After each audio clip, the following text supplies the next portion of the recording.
Nous allons voir dans cette vidéo la décomposition en éléments simples dans le cas de pôles réels multiples. Voyons déjà le cas général. Prenons la fraction rationnelle avec du p carré au dénominateur. Nous allons maintenant regarder les racines du dénominateur. Il y a 3 racines réelles, p égale 0 et p égale b moins bêta 0 sur bêta 1, qui est une racine simple. La fraction rationnelle se décompose en 3 éléments, a sur p, b sur p carré, c sur p moins b. Nous allons maintenant rechercher les constantes a, b et c par la méthode des limites.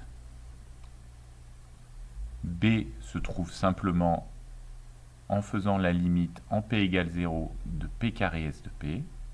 C se trouve en faisant la limite de p moins b s de p quand p tend vers b.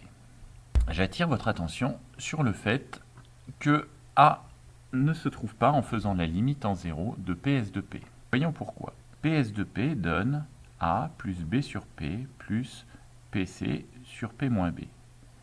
En faisant tendre P vers 0, le terme en B sur P va tendre vers l'infini.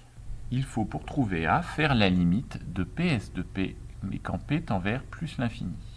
Ainsi, nous allons trouver A, le terme en B plus P qui va tendre vers 0, et le terme en PC sur P plus D qui va tendre vers C. Au final, on obtient A plus C. Connaissant C, on en déduit A. Voyons ça sur un exemple. 1 sur P carré plus 3. Les racines du dénominateur sont 3 racines réelles, 0 qui est une racine double et moins 3. La décomposition de la fraction nous donne a sur p, b sur p carré, c sur p plus 3. On va déterminer a, b et c par la méthode des limites.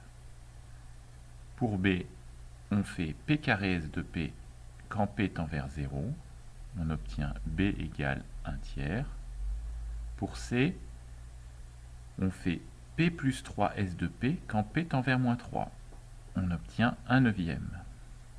Et enfin, en faisant ps de p quand p tend vers plus l'infini, nous allons trouver 0 qui est la somme de a plus c. On en déduit que a égale moins c égale moins 1 tiers.